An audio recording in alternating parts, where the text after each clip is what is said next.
చేయమని, ఆశీర్వాదకరంగా చేయమని మీ నామాన్ని మాత్రమే మేము తెచ్చుకోండి. మమ్మల్ని అందరినీ మీ చేతుల్లో చెప్పుకుంటూ యేసుక్రీస్తు వారి నామమున స్తుతించి ప్రార్థించి పెట్టుకుంటున్నాం తండ్రి.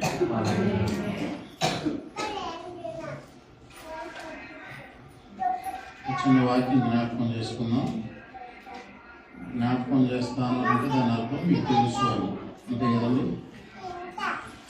ద్వితీయోపదేశకాండం 11వ అధ్యాయము 12వ వచనం ఎవరైనా చదువుతారా? ద్వితీయోపదేశకాండం 11వ అధ్యాయము 12వ వచనం.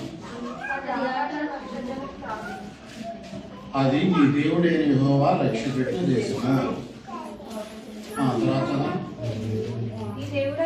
నీ దేవుడైన యెహోవా కన్నులు సంవత్సరాది మొదలుకొని సంవత్సరాంతం వరకు ఎల్లప్పుడూ దాని మీద. సంవత్సరం ప్రారంభంలో చెప్పాలి ఈ వాక్యం, మొదటి రోజు చెప్పాలి అంతే కదండి. అప్పుడు నేను లేను కదా, మరి నాకు ఇదే ఫస్ట్ డే. న్యూ ఇయర్ తర్వాత మనం కలుసుకోవడం ఇదే ఫస్ట్ డే. అందుకని ఒకసారి ఇది జ్ఞాపకం చేద్దాం అనుకున్నాను నేను.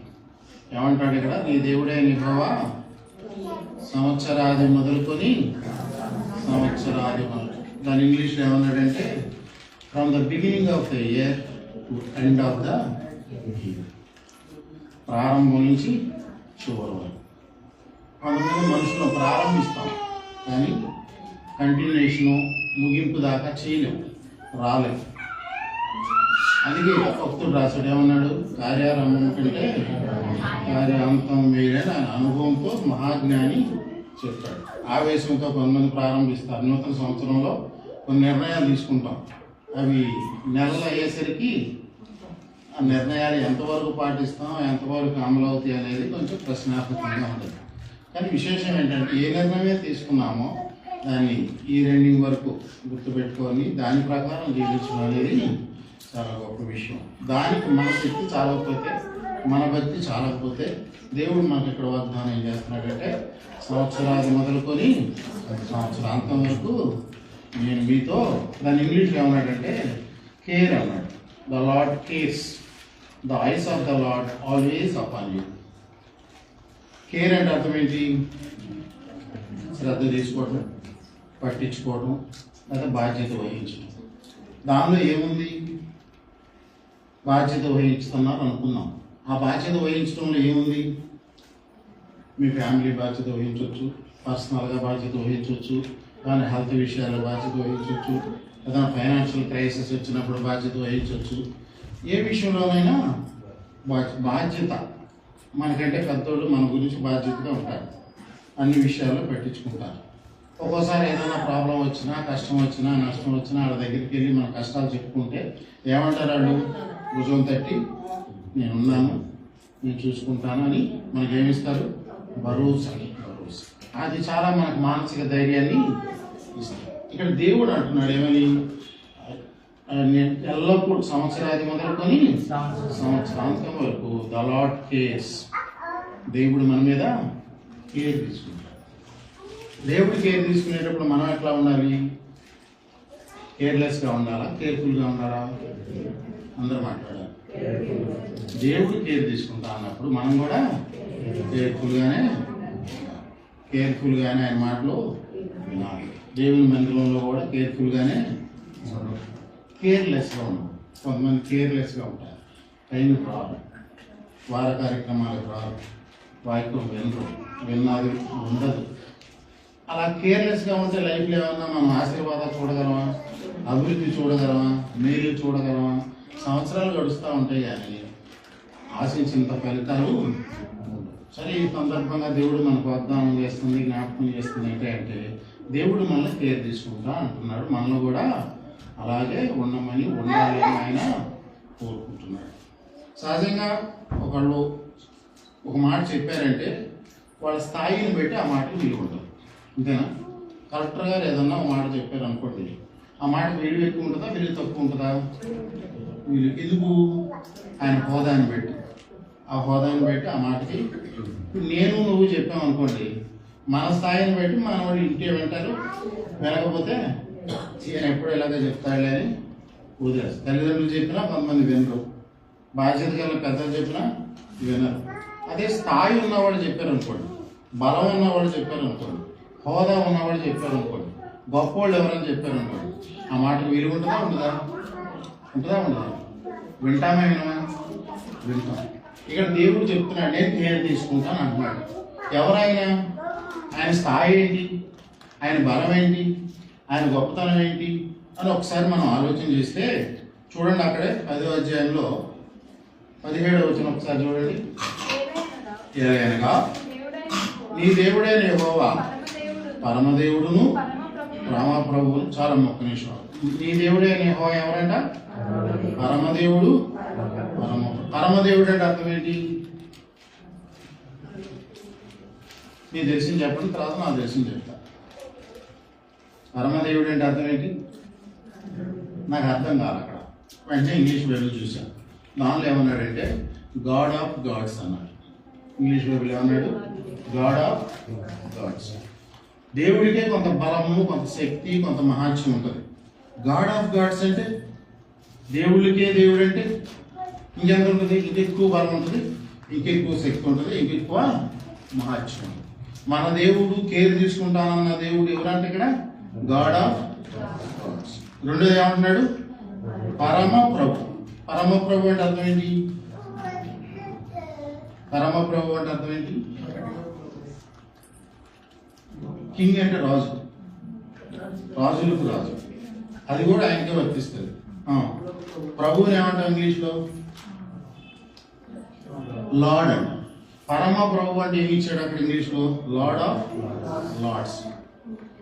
ప్రభువుకే ఆ దేశ ప్రభు అంటాడు. ఒకసారి మన ఐగుప్తు దేశంలో నుంచి ఇశ్రాయేలీయులు వెళ్ళినప్పుడు ఆ ప్రభు అనే మనిషి పదం వాడతాడు. అక్కడ ప్రభు అంటే ఇక అన్నింటి మీద అధికారం ఉన్నవాడు, అంతే కదా. ఇక్కడ ఏమంటున్నాడు? లార్డ్ ఆఫ్ ప్రభువులకు. ఇక ఆయన మించినవాడు ఎవరు?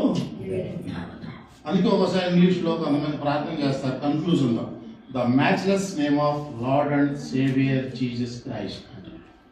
కన్క్లూజన్ ఎక్కడ ఇంగ్లీష్లో ప్రే చేసేవాళ్ళు మ్యాచ్లెస్ నేమ్ అనే పదం అంటారు. మ్యాచ్లెస్ అంటే అర్థం ఏంటి?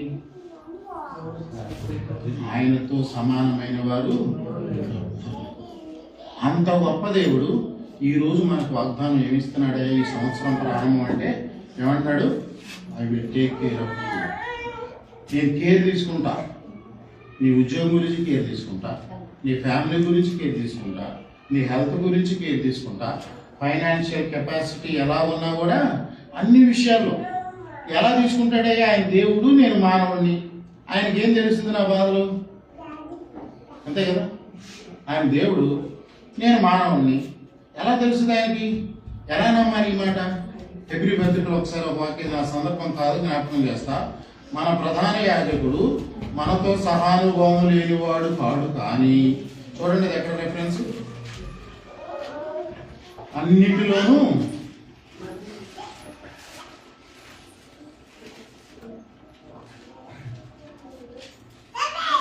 మన ప్రధాన యాజకుడు ఎక్కడ మన రెఫరెన్స్ ఇది? 4:15 చూడండి. చదవమ్మా. మన ప్రధాన యాజకుడు మన బలహీనతలు ఎందుకు మనతో సహానుభవం లేనివాడు కాడు కానీ సమస్త విషయంలోనూ మన వలెనే శోధింపబడినను ఆయన పాపం లేనివాడుగా ఉండేను గనుక మనం కనికరింపబడి సమయోచితమైన సహాయం కొరకు కృప పొందినట్లు ధైర్యంతో కృపాసనమునొద్దకు. మన ప్రధాన యాజకుడు ఎలాంటి అంటే చెప్తున్న ఆయన ఎలాంటి? మనతో సహానుభవం లేనివాడు అంటే అర్థం ఏంటి? మన అనుభవాలన్నీ ఆయనకి ఉన్నాయి. మన అనుభవాలు ఉన్న ఆయన వెళ్ళాడు. మన అనుభవాలు, మన పరిస్థితులన్నింటిని కూడా ఆయన అర్థం చేసుకోగలడు. ఏం చేస్తాడయ్యా చేసుకొని? సమయోచితమైన సహాయం. సమయోచితమైన సహాయం అంటే అర్థం ఏంటి? సమయోచితమైన సహాయం అంటే అర్థం ఏంటి? ఎప్పటికీ ఆ సమయానికి, ఆ సందర్భానికి నాకేదో అవసరమో చేస్తాడు, మీకేదో అవసరమో చేస్తాడు. మీ పరిస్థితులు నేను అర్థం చేసుకోలేను, నా పరిస్థితుల్ని మీరు అట్లా. ఒకవేళ పాస్టర్ గారు వాళ్ళు కూడా ఒక్కోసారి అర్థం చేసుకోలేరు. కానీ దేవుడు ఏమంటాడు ఇక్కడ? ఏ సమయంలోనైనా, ఏ కష్టంలోనైనా, ఏ పరీక్షలు అందుకే పాట పాడారు భక్తులు. యేసు చాలును, ఏ సమయమందైనా ఏ స్థితికైనా యేసు చాలు. పాడతారా లైన్ పాడతారా? ఏ సమయమైనా ఏ స్థితికైనా నా జీవితములో యేసు చాలును. ఏ సమయమైనా ఒక్కోసారి ఎందుకు మనం నిరుత్సాహపడుతుంటాం, మరి అధైర్యపడుతుంటాం ఎందుకు, బలహీనపడుతుంటాం ఎందుకు, కుంగిపోతుంటాం ఎందుకు, ఆరాధన రావడానికి ఆసక్తి ఉండదు ఎందుకు, దేవుడు అంటే నిరాశగా ఉండడం ఎందుకు? ఏదో మన పరిస్థితులు. మన విరోధి ఎవరు? సైతం. వాడు ఏం చేస్తాడు? ఎప్పుడు సమయం దొరుకుతుందా అని, ఎప్పుడు వెనక్కి లాగుదామని, ఎప్పుడు కృంగదీద్దామని, ఎప్పుడు ఓటమి చూపిద్దామని వాడు పని చేస్తూ ఉంటాడు. వాడు ఎప్పుడు పని చేస్తాడు? కాలంతా పని చేసి రాత్రి నిద్రపోతాడా? మాట్లాడాలి. ఎప్పుడు పని చేస్తాడు మన విరోధి? ఎల్లప్పుడూ పని చేస్తాడు. దేవుడు ఎప్పుడు పని చేస్తాడు? మరి ఆయన కూడా దివారాత్రములు, ఇంకా ఆయనకి నిద్ర అనేది ఆయన మనకి ఈరోజు ఇస్తున్న వాగ్దానం ఏంటంటే, ఈ సంవత్సరాది మొదలుకొని సంవత్సరాంతం వరకు నీ ఫ్యామిలీ పట్ల కావచ్చు, నీ ఉద్యోగం పట్ల కావచ్చు, అన్ని విషయాల్లో నేను కేర్ తీసుకుంటాను. ఇంకేంటి ఆయన గొప్పతనం? అక్కడ చదువుకొని ముందుకు వెళ్ళిపోతాను. అన్ని వివరించలేను నేను, జస్ట్ ఆయన గొప్పతనం కోసం. ఎందుకంటే మనం ఏమనుకున్నాం, మనం ఆ యొక్క స్థాయిని బట్టి, హోదాని బట్టి ఆ మాటకి విలువ ఉంటుంది. ఎంఆర్ఓ లెటర్ ఇచ్చాడు అనుకోండి, దాని మీద సంతకం పెట్టి ఆ లెటర్ వాల్యూ ఉంటుందా ఉందా? అదే నేను సంతకం పెట్టిస్తే నేను 100 సంతకాలని పెట్టేస్తా ఫ్రీగా. ఎవరు పట్టించుకుంటాడు నా సంతకం? హోదా ఏది? స్టేటస్ ఏది? అదే దేవుడు సంతకం పెట్టిస్తాడు మనకి. దేవుడే మనకు ఆథరైజేషన్ ఇస్తానంటున్నాడు. ఇక దాన్ని మనం నమ్మాలా అవుదా? ఖచ్చితంగా నమ్మాలి. ఒక్కోసారి నమ్మలేకే మనం, అందుకే యేసుప్రభు అంటాడు, అవి అల్ప విశ్వాసులారా, ఎన్నాళ్ళు మీతో ఉంటాను నేను, ఎన్నాళ్ళు ఇన్ని అద్భుతాలు చూశారు, ఇన్ని ఆశ్చర్యకార్యాలు చూశారు, ఇంకా విశ్వాసం అంటే ఆయన పాపం ఆయన తిట్టారో తెలియదు. తల్లిదండ్రులు ఒకసారి పాపం వస్తే పిల్లల మీద ఏం చేస్తారు? అణుచుకుంటారు. కొడితే వాడు చచ్చిపోతాడు, తట్టుకోలేడు. అందుకని తల్లిదండ్రులు ఏం చేస్తారు? వాళ్ళ కోపాన్ని అణుచుకుంటారు. ఆడు భరించలేదు. అట్లాగే దేవుడు కూడా పాపం తట్టుకోలేక, ఎన్నాళ్ళయ్యా మీరు ఇంకా మీకు విశ్వాసం కలగట్లేదా, ఇంకా నా మీద నమ్మకం కలగట్లేదా, ఇన్ని అద్భుత రాళ్ళు రొట్టెలుగా చేసుకొని తిన్నారు, 5,000 అమ్మ, 5 రొట్టెలు 2 చేపలు, ఎన్నో అద్భుతాలు చూశారు కదా, ఇంకెలాగా అని ఏమంటాడంటే, ప్రార్థన ద్వారా మాత్రమే ఇక్కడ అద్భుత కార్యము జరుగుతుంది అంటాడు. రెఫరెన్స్ ఎక్కడ అనేది తర్వాత భాస్కర్ అడగండి. టీచర్ ఏం చేస్తాడు? కొన్ని చెప్పేసి కొన్ని హోంవర్క్ ఇస్తాడు. నేను కూడా అంతే, నేను పాస్టర్ గారిని కాదు, కొన్ని హోంవర్క్ ఇస్తాను. అన్ని అరటిపండు అంటారు కదా, ఇచ్చినట్టుగా నేను చెప్పను. కొంచెం మీరు కూడా ఆలోచించాలి. సరే, ఏమంటున్నాడు ఇక్కడ? దేవుని గొప్పతనం ఏంటి అనేది ఇక్కడ మనకి వివరిస్తాం. ఆ దేవుడు ఏమంటున్నాడు? సంవత్సరం అంతా మన మీద కేర్ తీసుకుంటాను అంటున్నాడు. మనం కేర్లెస్ ఉండాలా, కేర్ఫుల్గా ఉండాలా? కేర్లెస్గా ఉండాలా, కేర్ఫుల్గా ఉండాలా? కేర్ఫుల్గా ఉండాలి. ఇంకా ఎట్లా ఉండాలి? ద్వితీయోపదేశకాండ 28లో వద్దాం ఒకసారి. ఇక డైరెక్ట్గా మాట్లాడుతున్నాడు. ఏం చేయాలంటే, మరి ఆ దేవుడు మన నుంచి ఏం ఆశిస్తున్నాడు అనేది ఇక్కడ మెన్షన్ చేశాడు. నీవు 28 మొదటి నుంచి చదువుతున్నాను. నీవు నీ దేవుడైన యెహోవా మాట శ్రద్ధగా విని. పాయింట్ నెంబర్ 1 ఏంటంట? ఆయన కేర్ తీసుకుంటాడు, పట్టించుకుంటాడు, కానీ కొన్ని షరతులు వర్తిస్తాయి. బ్యాంక్ లోన్ ఇస్తారు, కొన్ని కండిషన్స్ ఉంటాయి. లైసెన్స్ ఇస్తారు, కొన్ని రూల్స్. లైసెన్స్ ఇచ్చారు కదా, నా ఇష్టం వచ్చినట్టు నేను డ్రైవ్ చేస్తానంటే కుదురుగా మామయ్య వచ్చి ఫోటో కొడతాడు. రాంగ్ రూట్లో వెళ్తే ఏం చేస్తాడు? మామయ్య వచ్చి ఫోటో. నాకు లైసెన్స్ ఉందంటే ఉంది, కరెక్టే. ఎట్లా వెళ్ళమన్నాడు? నిన్ను లెఫ్ట్ సైడ్ వెళ్ళమన్నాడు, జనాలు చూసుకొని వెళ్ళమన్నాడు. స్పీడ్ బ్రేకర్లు ఉంటే అవసరమైతే ఆగి వెళ్ళమన్నాడు. నాకు ఎక్సలేటర్ ఇవ్వడం ఒకటే వచ్చు, బ్రేక్ వేయడం రాదంటే అందుకే నీకు లైసెన్స్ ఇచ్చింది. కుదరదు. కొన్ని షరతులు. దేవుడు కేర్ తీసుకుంటాడు, దేవుడు ప్రేమిస్తాడు, దేవుడు ఆశీర్వదిస్తాడు, దేవుడు మనతో ఉంటాడు, మనలో ఉంటాడు. కొన్ని షరతులు వర్తిస్తాయి, కొన్ని మనం చెయ్యాలి. అందుకే ఏమంటున్నాడు ఇక్కడ మొట్టమొదటి కండిషన్ ఏమంటున్నాడు? నీ దేవుడైన యెహోవా మాట శ్రద్ధగా విను. దేవుడైన యెహోవా మాటలు ఎక్కడ ఉంది? దేవుడు వచ్చి మనతో డైరెక్ట్గా మాట్లాడతాడా? దేవుడు మనం చూడగలమా? చూసి తట్టుకోగలమా? ఆ సామర్థ్యం, ఆ కెపాసిటీ మనకుందా? ఈ కళ్ళు ఈ సూర్యుడిని చూడలేదు. కోటి సూర్యకాంతుల తేజస్సు కలిగిన వాడు అంట ఆయన. ఇక ఆయన మనం చూడగలమా? కొంతమంది అంటారు ఏమని, ఈయన ఎవడు చెప్పినా విన్నాం, దేవుడు చెప్పినా కూడా విన్నాం. దేవుడు ఉంటే చూపించు, దేవుడు ఉంటే ఏం చేయాలి అలాంటి వాడిని? నువ్వైతే ఏం చెప్తావు? మీకు తెలిసింది చెప్పండి, తర్వాత నాకు తెలిసింది చెప్తా. వార్త చెప్పావు, లేకపోతే ఎక్కడ ఆఫీసులో ఉన్నావు, ఉండలేక దేవుని వాక్యం లోపల ఉంది కాబట్టి ఏదో చెప్పావు, మా దేవుడు గొప్పవాడు అన్నావో, లేకపోతే యేసుప్రభువు నమ్ముకోరని ఆయన నీ కష్టాలు పోతాయేనో, యేసుప్రభువు నమ్ముకో నీకు మేలు చేస్తాడేనో, ఏదో వాళ్ళ సమయాన్ని బట్టి సందర్భాన్ని బట్టి చెప్పావు. వాడు ఏమన్నాడు? అద్వైతం ఏమన్నాడు? దేవుడు ఎక్కడున్నాడు నువ్వు చూసావా? నాకు చూపించి. ఏం చెప్తారు మీరు?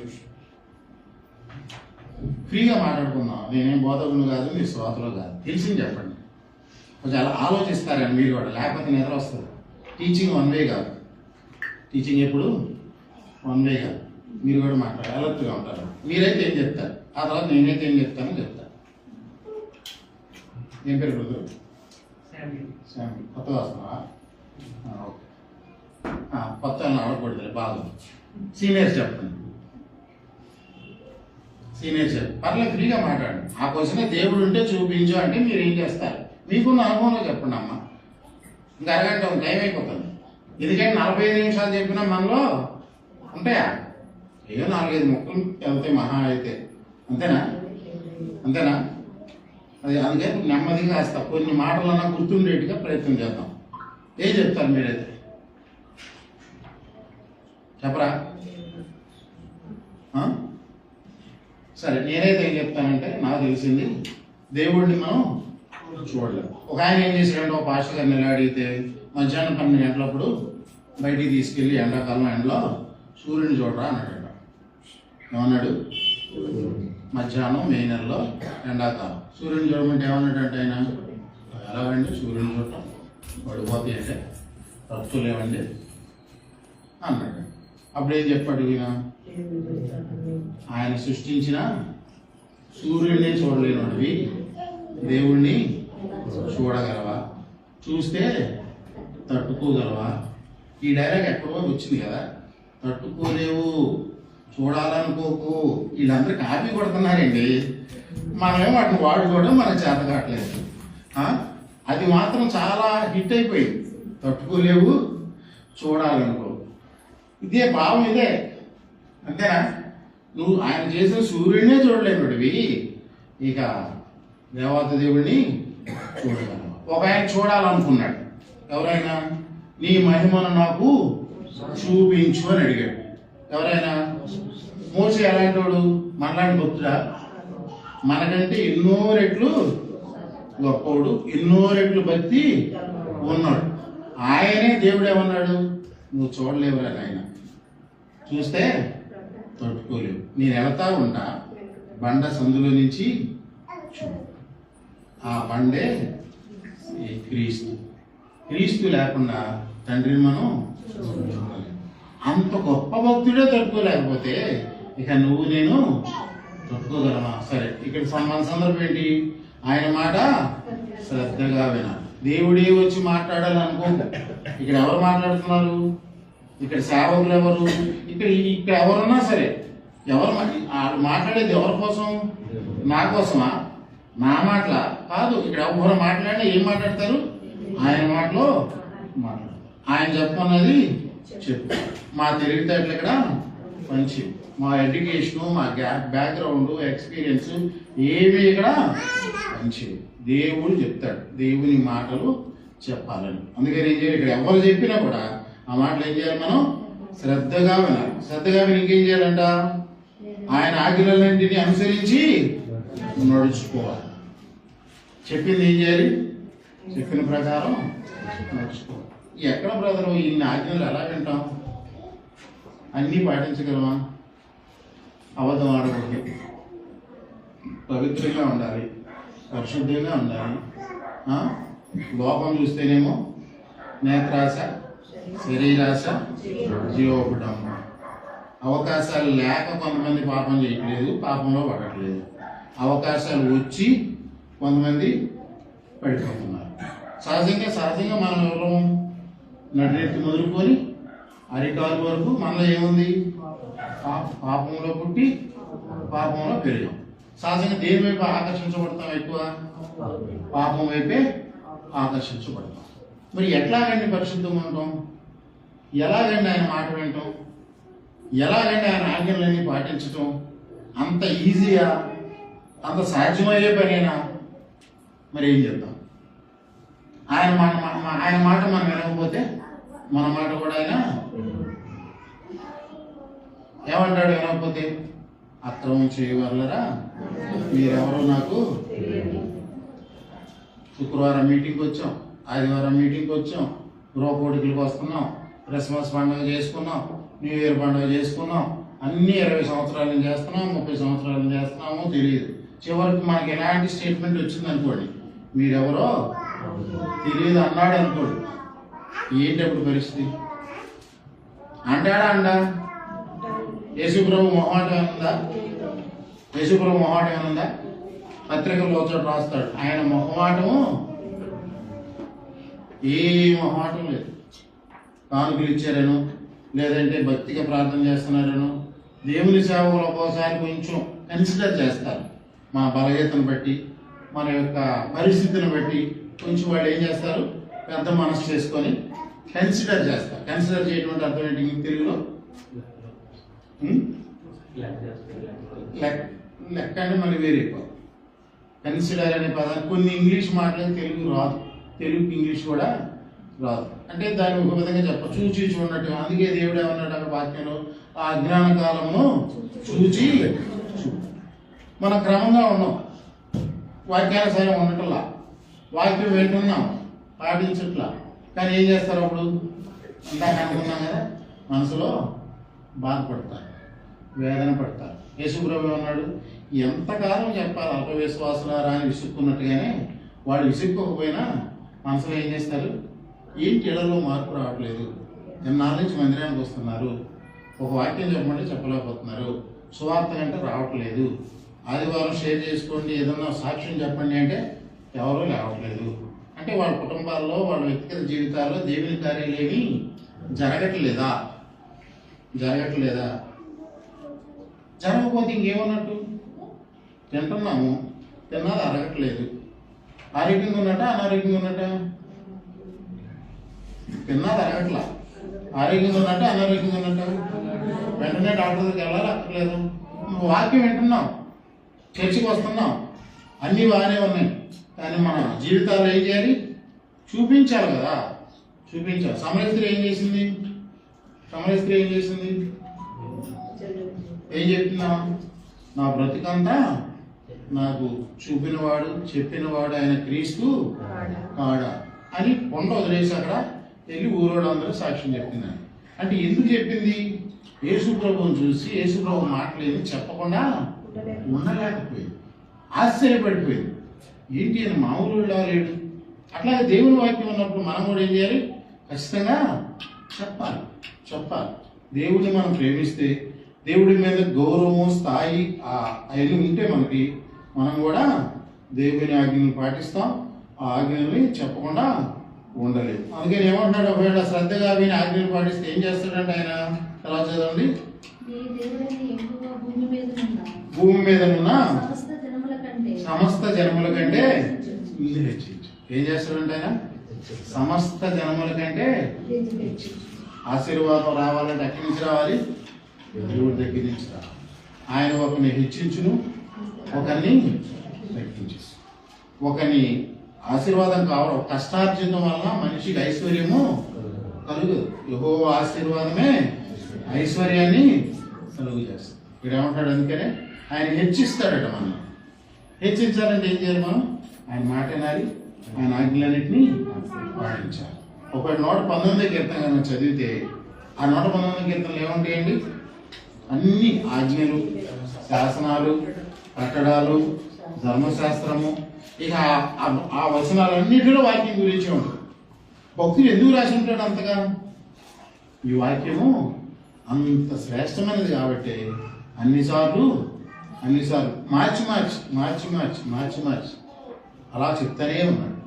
ఈ వాక్యం ఉంటే మన జీవితాలు ఖచ్చితంగా హెచ్చింపు ఉంటుంది. హెచ్చింపు ఒకటైనా ఇంకేముంటుంది? తర్వాత 2 చదవండి. 2:28 నీ దేవుడైన యెహోవా మాట ఈ దీవెనలన్నీ నీ మీదకు వచ్చి నీకు ప్రాప్తించును. ఏంటా దీవెనలు? నీవు పట్టణంలో దీవింపబడదు, పొలంలో దీవింపబడదు, నీ గర్భఫలము, నీ భూఫలము, నీ పశువుల మందలు, దుక్కిటెద్దలు, నీ గొర్రె మేక మందలు. చాలే కదా, ముందర వెళ్దాం. అక్కడ ఏమన్నాడు? నువ్వు ఎక్కడికి వెళ్తే అక్కడ, నువ్వేం పని చేస్తే ఆ పనిలో ఏమంటాడంట? ఆశీర్వాదం ఇస్తాడు, ఘనత ఇస్తాడు, హెచ్చింపు ఇస్తాడు, అభివృద్ధి కలుగజేస్తాము అని మనకు దేవుడు వాగ్దానం చేస్తామన్నాడు. ఎప్పుడు ఆయన మాటలు మనం శ్రద్ధగా వినాలి. అశ్రద్ధగా అంటే మనం ఒక ఆయన ప్రసంగం చేస్తున్నాడు యెరోబాము గురించి. యెరోబాము గురించి ప్రసంగం చేస్తూ, యెరోబాము మంచోడా చెడ్డోడా? తెలుసా యెరోబాము అసలు? ఇశ్రాయేలీయుల రాజ్యము విడిపోయినప్పుడు ఇశ్రాయేలీయులకి మొట్టమొదటి అందరూ మాట్లాడాలి, అందరూ నా వైపు చూడాలి. నిద్రపోతున్నట్టున్నారు, ఏమన్నా గట్టిగా అరవాలా మీకు? సరే, యెరోబాము ఎవరు? ఇశ్రాయేలీయులకి ఆయన సెలెక్ట్ చేసుకొని దేవుడు ఆయనకి ఎందుకు ఇచ్చాడు అవకాశం అని అంటే, ఒక భాషగా చెప్తూ ఆయనకి ఏ పని అప్పు చెప్పినా శ్రద్ధగా చేసుకున్నాడు. ఏ పని చెప్పినా శ్రద్ధగా చేస్తాడు. శ్రద్ధగా పని చేసేవాడు ఏమవుతాడు? యెహోవా పని అశ్రద్ధగా చేయవాడు శాపగ్రస్తుడు, శ్రద్ధగా చేసేవాడు ఐశ్వర్యవంతుడు, ఆశీర్వదించు. ఏ పనిలోనైనా, దేవుని పని కాదు, ఒక ఆఫీసులో కావచ్చు, ఒక ఇంట్లో కావచ్చు, ఎక్కడైనా శ్రద్ధగా పనిచేసేవాడు పైకి వస్తాడు. బద్ధకస్తులు, అశ్రద్ధగా చేసేవాళ్ళు వస్తారా? ఎన్నిసార్లు ఎగ్జామ్ రాసినా సెంచరీలే. గజనీ మహమ్మద్ దండయాత్రే. 10th క్లాస్ 10 సార్లు, ఇంటర్మీడియట్ ఎన్నిసార్లు, డిగ్రీ ఎన్నిసార్లు, ఎన్ని ఇంటర్వ్యూస్కి వెళ్ళినా కూడా ఉద్యోగం రావట్లా. వాళ్ళు సెలెక్ట్ చేసుకోవట్లా మనం. ఎందుకు? సెలెక్ట్ చేసే క్వాలిటీస్ మనలో లేవు. శ్రద్ధగా ఉంటే, శ్రద్ధగా నేర్చుకుంటే ఖచ్చితంగా ఏదో ఒక రోజు మన జీవితంలో అభివృద్ధి, ఆశీర్వాదం ఉంటుంది. లోకంలో అది ఇక్కడ లేవు. దేవుని వాక్యం దగ్గర కూడా అసలు అందులో రాజే లేదు. 100% శ్రద్ధగా ఉండాలి. సరే, ఇంతగా మేలు చేస్తానన్న దేవుడు ఏం చేస్తాడు? మనకి వదిలేస్తాడు ఫ్రీగా? ఆశీర్వాదం ఇచ్చి నీ ఇష్టం వచ్చినట్టు నా ప్రాణమా తినుము త్రాగుము అంటాడా? అలా అంటే బాగుండు, మంచోడు దేవుడు కదా. హాయిగా ఉండాలి, శుభ్రం మంచి ఫుడ్ తినాలి, ఏసీ చేసుకోవాలి, కారు ఉండాలి, మంచి బట్టలు ఉండాలి, బ్యాంక్ బ్యాలెన్స్ ఉండాలి కదా. మనిషికి ఏం కావాలి? ఇవే కదా కావాలి. నా ప్రాణమా తిను, ఏది తింటావో సంతోషంగా ఉండు. భక్తుడు రాస్తాడు, నా కంటికి కనిపించింది కాదు ఇవ్వకుండా. సొలొమోను పత్రిక మీరు చదవండి. కంటికి కనిపించిన అన్నీ తిన్నా, కంటికి కావాల్సిన అన్నీ చేశా, చెవులకు కావాల్సిన అన్నీ చేశా, శరీరానికి ఏం కావాలో అన్నీ చేశా, ఎంతో మందిని పెళ్లి చేసుకున్నా, ఎంతో సంతోషించా. కానీ చివరికి ఏం చెప్తున్నాడు స్టేట్మెంటు? అందరూ చెప్పాలి, అందరూ చెప్పాలి, ఇంకా గట్టిగా చెప్పాలి, ఇంకా గట్టిగా చెప్పాలి. వ్యర్థమని మరి ఆయన చెప్తుంటే మనం ఏమంటున్నాం? ఉద్యోగం ఇవ్వలేదండి, ఇంతకాలం నుంచి ప్రార్థన చేస్తున్నాం. పిల్లలు కొట్టట్లేదండి, ఎంతకాలం నుంచి ప్రార్థన చేస్తున్నాం. ప్రమోషన్ ఇవ్వట్లేదండి, ఎంతకాలం నుంచి. ఇల్లు కొందామని ఎన్ని డబ్బులు దాస్తున్నాం సార్. ఇలా దాస్తుంటే అలా అయిపోతున్నాయి. 2 వీలర్ ఇచ్చాడు, అందరూ కార్లు వెళ్తున్నారు ఆదివారం ఫ్యామిలీతో, ఏదో వీకెండ్ అటు ఇటు పోతున్నారు. కారు కోసం ప్రయత్నం చేస్తే ఈలోగా కారు రావట్లేదు. ఎన్నా నుంచి ప్రార్థన మన సందర్భం ఏంటి? ఇస్తాడు ఆయన, ఈయనన్నీ ఇచ్చాడు. మనిషికి సాటిస్ఫాక్షన్ ఉండదు. కన్ను చూచుట వల్ల తృప్తి పొందట్లా. ఈ శరీరానికి కావాల్సిన ఇవ్వండి, సాటిస్ఫాక్షన్ ఉంటుందా? ఉండదు. కాబట్టి మన భ్రమ. వాళ్ళు కారులో తిరుగుతున్నారు, మనకు లేదని అనుకుంటామే కానీ కారులో ఉన్నాడు సంతోషంగా ఉన్నాడా? కారులో ఉన్నాడు సంతోషంగా ఉన్నాడా? ఏసీలో ఉన్నాడు సంతోషంగా ఉన్నాడా? మీరు గమనించండి, నేను టెన్నిస్ ఆడతాను కదా, ఎక్కువ పెద్ద పెద్ద తోటతో తిరుగుతూ ఉంటా. వాళ్ళకి ఏసీలో కూడా నిద్రపట్టు, రాత్రి అంతా కూడా నిద్రపట్టు. ఎలా వచ్చాడు ఆ స్థానానికి? ఒకప్పుడు జీరోలో ఉన్నాడు, ఒకప్పుడు నార్మల్గానే ఉన్నాడు. ఎవరిని ఎత్తినో దీని అర్థం ఏంటి? ఎవరిని ఎత్తినో చేయి పెట్టాడు. చేయి పెట్టి 1 కోటి రూపాయలు 10 కోట్లు వేసాడు. ఇక అప్పటి నుంచి తప్పు చేసినప్పుడు ఏం చేస్తుంది? పాపం ఏం చేస్తుందంట? మనల్ని పట్టుకుంటుంది. కొన్ని పాపాలు మనం ముందు వెళ్తాయంట, కొన్ని పాపాలేమో మన వెనకాల వస్తాయంట. ముందెళ్ళిన పాపాలు అటు వెళ్తుంది కదా పాపమని మనం ఈ గల్లీలో తిరిగిపోవచ్చు. వెనకాల వచ్చిన పాపాలు ఏం చేస్తాయి? మనం ఏ గల్లీలో తిరిగితే ఇక తప్పించుకోవడం ఎట్లాగా? తప్పించుకో. గమనించండి, ఎప్పుడు వాళ్ళని చూసి వీళ్ళని చూసి మనకు అది లేదు అని అసంతృప్తి వద్దు. భక్తులు ఏమన్నాడు ఇక్కడ? వద్దురా నాయన, మీకున్న దాంతో ఇంకా రాస్తాడు, అందులో మీరు చదువుకోండి. దేవుడు మనిషికి ఇచ్చింది ఏంటి అంటే భోజనం చేసి చక్కగా నిద్రపోయి భార్య బిడ్డలతో సంతోషంగా ఉంటే చాలు. కారు లేదని అది లేదు వద్దు. దేవుడు ఏమి ఇస్తున్నాడు? అంతవరకే. గ్లాసులో నీళ్ళు ఎన్ని పడతాయి? గ్లాసు వరకే పడతాయి. నువ్వు బిందు ఉంది కదా అని బిందు నీళ్ళు పోతే గ్లాసులో ఒలిగిపోతుంది. మన కెపాసిటీ ఎంత? గ్లాస్ అంతా. మన కెపాసిటీ ఎంత? 1/2 లీటర్ బాటిల్ అంతా కెపాసిటీని నింపుతాడు ఆయన. ఎలీషా కాలంలో ఆవిడ అద్భుత కార్యం ఏం జరిగింది? ఇంటి పక్కన అన్ని తెచ్చుకోమ్మా అన్నాడు. అన్నీ తెచ్చుకున్నాయని లేదా? తెచ్చుకున్నాయని నిండు. ఎన్ని ఖాళీలు ఉంటే అన్నీ నిండు. మనలో ఎంత కెపాసిటీ ఉంటే అంతే ఇస్తాడు. నేను ఇప్పుడు 62 సంవత్సరాలు ఇప్పుడు ఎంతో ప్రయత్నం చేస్తున్నా. ఏం చేయాలి? ఒక్క దెబ్బతో మనం ఎక్కడికి వెళ్ళిపోవాలి? ఈ మెట్టి మీద నుంచి అన్ని మెట్లు ఎక్కేద్దామని చూస్తున్నా. చాలా మంది ఫ్రెండ్స్ అంటానే ఉన్నారు, వద్దురా నాయన, కొండకి దారం గట్టు లేకపోతే ఎటురు గట్టు లాగపోతారు, తాడు గట్టు లాగపోతారా నాయన. తాడు దిగిందంటే ఎక్కడ పడతావు? అక్కడ పడతావు. టగ్గా పోరాని పోటీ ఉంటుంది తెలుసా మీకు? స్కూల్లో పెడతారు ఒక తాడు, టగ్గా పోరాని. అటో 10 మంది, ఇటో 10 మంది తాడు లాగుతూ ఉంటారు. లాగేసిన తర్వాత ఏమవుతారు? ఇట్లాగే తవతలు ఏమవుతారు? ఒక వారం. అంతేనా? లేదా ఒకసారి ఆడు వదిలేసాడు, మనమేమవుతాం? ఇలా పడతాం ఒకరి మీద. అంతేనా కదా? సందర్భం ఏంటి మనకి? ఎక్కడి నుంచి నేను దారి చెప్పాను? వ్యర్థం. సమస్తము దేవుడు మనకి ఎంత కెపాసిటీ ఉంటే అంతే ఇష్టం. ఒకరోజు దేవుడు నాతో మాట్లాడాడు. ఒక చిన్న సేవకుడు. ఆ రోజు యాక్చువల్గా నేను వాక్యం చెప్పడానికి వెళ్ళాను. అక్కడ ఇంకో సేవకుడిని తీసుకొచ్చాడు. ఆ సేవకుడి ద్వారా ఒక మాట వచ్చింది నాకు. దేవుడు ఆశీర్వదించలేదు, ఇవ్వలేదు అనుకోకు. నీవు హ్యాండిల్ చేయగలిగినంతే ఎక్కువ ఇస్తే నువ్వు హ్యాండిల్ తగిలిందండి. అప్పటి నుంచి కొంచెం మనశ్శాంతిగా ఉన్నా. అంటే నిజంగా నేను డబ్బులు హ్యాండిల్ చేయలేదు, నా దగ్గర ఉండవు కూడా. ఉంటే ఎవరు ఎక్కడన్నా ఏదన్నా అవసరతలో ఉన్నారన్నా అసలు ఇంకా ఆగదు మనసు. మా పిల్లలు కూడా అంతే. నా నోరు ఆగదు, నా చెయ్యి కూడా. నాకు ఏదైనా విషయాలు తెలిసినా మా పిల్లలు మా ఆవిడ నాకు అన్నీ చెప్పరు. ఒకసారి జూనియర్ కాలేజ్ అవుతుంది మా చిన్నమ్మాయి ఎంసెట్. డబ్బులు కట్టాము, వాడు స్నాక్స్ సరిగ్గా ఇవ్వట్లా, ఇబ్బంది పెడుతున్నాడు. నాకు తెలిసింది. నేను స్కూల్ ప్రిన్సిపాల్నే కదా, వెళ్ళాను. ఆవిడ ఇన్ఛార్జ్ ఉన్నాడు. ఎందుకు ఇవ్వట్లేదు? ఏంటి నీ కెపాసిటీ ఏంటి? నీ పైన ఉన్నాడు ఆవిడ. ఇక ఆడిని ఏం చేశాను? ఇంకా ఒక విధంగా మనం ఏమంటాం, ఫుట్బాల్ ఆడుకున్నాం అంటాం కదా, అట్లా లెఫ్ట్ రైట్ ఫుల్గా ఇచ్చేసి వచ్చాను. తర్వాత ఆడేం చేశాడు? నన్ను ఏం చేయలేక వాడి తప్పు ఉంది.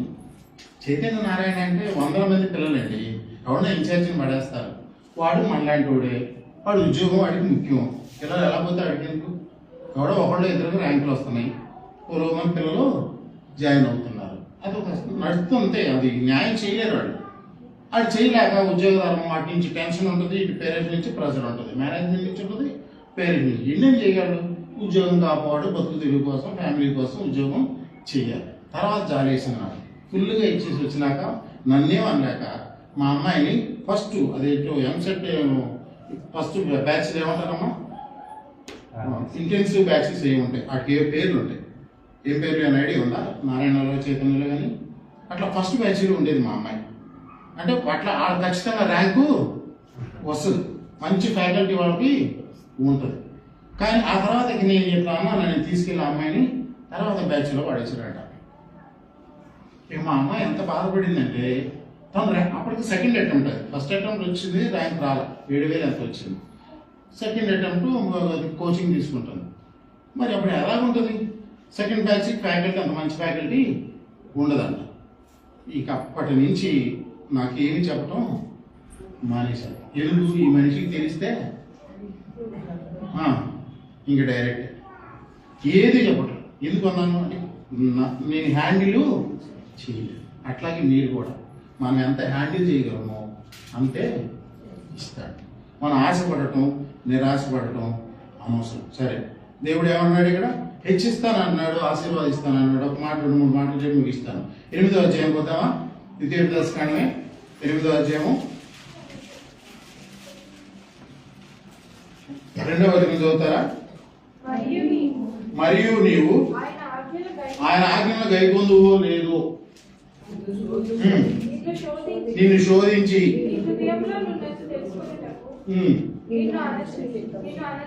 నిన్ను అణచు నిమిత్తము ఈ 40 సంవత్సరాలు లేకుండా ఏది ఉండదు. అందుకని ఇక్కడ ఏమంటున్నాడు, ఆయన ఏం చేస్తాడంట, ఆయన ఆజ్ఞలో గైకొందువో లేదు నిన్ను శోధించి. ఆజ్ఞలు గైకొనాలని ఉంటుంది, కానీ ఎప్పుడు అది ఫెయిల్ అవుతాము, ఎప్పుడు పాస్ అవుతాము? టెస్ట్, అంతే కదా. ఆజ్ఞలు గైకుంటామో లేదో అనేది ఎప్పుడు తెలుస్తుంది? టెస్ట్ రావాలి. యోసేపు పాస్ అయ్యాడా? టెస్ట్లో పాస్ అయ్యాడా? పాపం చేయడానికి అవకాశం వస్తే ఏం చేశాడు ఆయన? పారిపోయాడు. పాస్ అయ్యాడా? ఫెయిల్ అయ్యాడా? పాస్ అయ్యాడు. ఆయనకు ఒక శోధన వచ్చింది, ఒక టెస్ట్ పెట్టాడు దేవుడు. పాస్ అయ్యాడా? ఫెయిల్ అయ్యాడా? అందుకే ఏం చేశాడు ఆయన్ని? ఐగుప్తు దేశానికి రాజుగా హెచ్చించి. దేవుని శోధించినప్పుడు, దేవుడు పరీక్షించినప్పుడు, దేవుడు టెస్ట్ చేసినప్పుడు మన నమ్మకంగా ఉంటే ఖచ్చితంగా దేవుడు మనల్ని ఆశీర్వదిస్తాడు. ఆశీర్వాదం వితౌట్ టెస్ట్ ఎందుకు తెలుసుకుంటాడు? నమ్మకంగా ఉంటామా? ఒక ఆయన 99 years అప్పుడు టెస్ట్ చేశాడు. ఎవరైనా? అందరు చెప్పాలి, అందరు చెప్పాలి. నా వైపు చూడాలి. అందరూ అలర్ట్ ఉన్నారా? ఇంకేమైనా అటెన్షన్ అటు ఇటు డైవర్ట్ అయింది? నేను ముగించేస్తాను. ఒక ఆయన ఎప్పుడు టెస్ట్ చేశాడు? 99 years అప్పుడు ఇస్తాడా? అంటే దాని అర్థం ఏంటి? అది లెక్క. నా మాట వింటాడా? వింటా. నేనంటే గౌరవం ఉందా లేదా? నేనంటే లెక్కిస్తాడా? ఇరికిస్తాడు. ఎందుకు వచ్చింది జీవితం? వాడు కొట్టేస్తే పోరా. యేసుప్రభు కూడా అలాంటి అవకాశం వచ్చింది. సాతాను ఏమన్నాడు? యేసుప్రభు దగ్గరికి వచ్చి, లోకం అంతా నాది, నీకు ఇచ్చేస్తా, ఏం చేయాలయ్యా? ఒక్కడ కొట్టబోయా చాలు. ఏం కొట్టు? ఒక్కడ కొట్టు. కొట్టాడా? ఇంట్లో అనే స్పృహ లేదు. ఈ తెలంగాణలో ఏమంటారు? సోయ లేదంట. అదేంటో మరి సోయ ఏంటి? సోయ లేకుండా మాడుతున్నాను, మా స్పృహ లేకుండా మాడుతున్నాం అంటారు. వీళ్ళు సోయ లేకుండా అంటారు. కొన్ని పదాలకు వెరైటీ కూడా తెలంగాణలో. అమాయకుడు, ఆయన అమాయకుడు. ఇందాక చదువుకున్నాం కదా, ఆయన God of lord of. Test లేకుండా ఏది మనకి హ్యాండిల్ చేయగలమా లేదా? హ్యాండిల్ చేయగలమా లేదా చూస్తాడు. నమ్మకంగా ఉంటామా? ఉన్నాం. ఆ బేస్ చేసుకుని ఒక ఆయన పాట రాశాడు. ఏమని అంటాడు? ఇచ్చిన నీవే బలి కోరగా, తెచ్చి నీకు అర్పించనా, అబ్రహాములా నేనేమైనా ప్రభువా నిన్నే స్తుతిస్తాను, నాకేమున్నా ప్రభువా నీకే అర్పిస్తాను. నేనేమై ఉన్నానో నీ దేవుడు నేనయ్యా, నేనేమై ఉన్నానో నీ దేవుడు నేనయ్యా, నాకున్నవన్నీ మనం ఉండాలి. ఆ తలంపులతో మనం అప్పుడు ఏమొస్తుంది? మనసులో కృతజ్ఞత ఉంటుంది. కృతజ్ఞత ఉంటే ఏముంటుంది? దేవుణ్ణి ఆరాధించకుండా ఉండగలమా? సాక్ష్యం చెప్పకుండా ఉండగలమా? సువార్త చెప్పకుండా ఉండగలమా? మీతో చెప్పింది చేయడందా? కొంచెం కొన్ని చేయండి, కొన్ని చేయొద్దా? దానిలో ఏమర్థం ఉంది? నాకు నచ్చినవి చేస్తా, నచ్చని చేయనుందా? నాకు ఇష్టమైనవి చేస్తా, నాకు ఇష్టం లేని చేయనుందా? ఆయన మీతో చెప్పింది తగిన సమయములో హెచ్చించువాడవని వినయము గలవారినే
కానాను గురించిన వాగ్దానం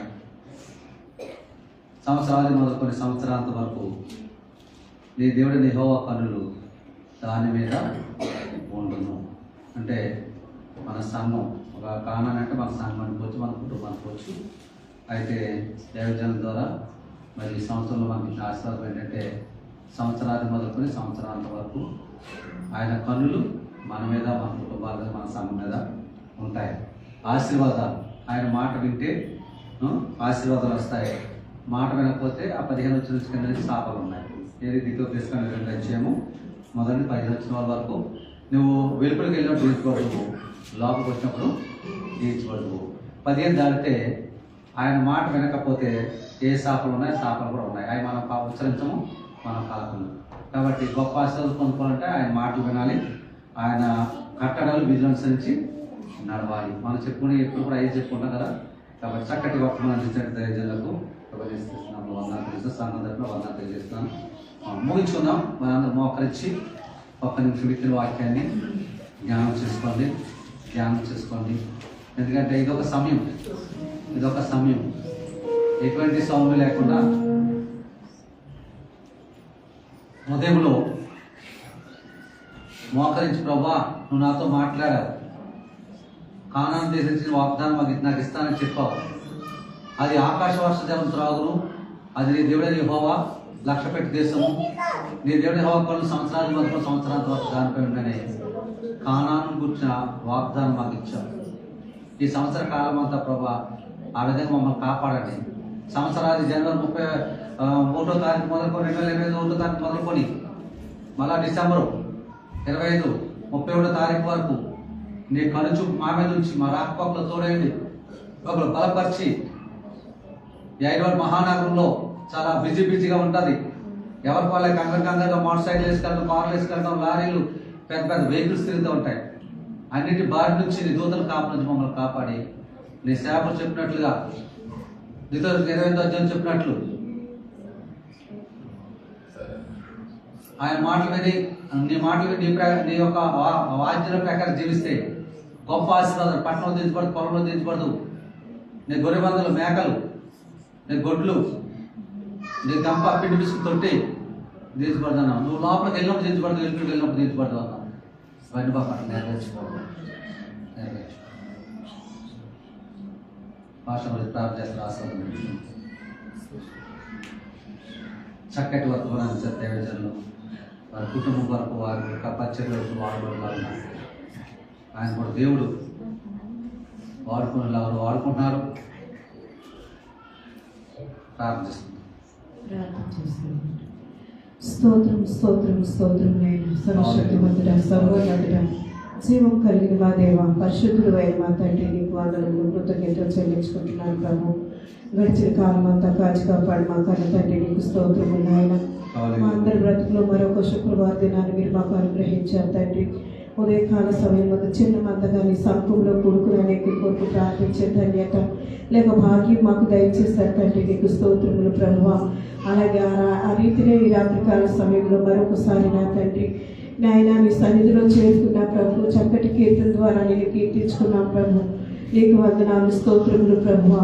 యేసయ్యా నీకు వందనాలు. నీ నామమును నాయన ఘనముగా ఆరాధించుకునే ధన్యత మాకు దయచేశారు తండ్రి, నీకు స్తోత్రములు ప్రభువా. మీ పక్షాన మీ దాసులు నిలవబడినప్పుడు తండ్రి, మీ దాసుని నోట నీ మాటలు వచ్చి మీ అభిషేకం వారి మీద వచ్చిన తండ్రి, అయా నీ జీవ గ్రంథంలో నుంచి నా ప్రభు మీరు మాతో మాట్లాడుతూ వచ్చారు ప్రభు. నీకు స్తోత్రములు నాయన.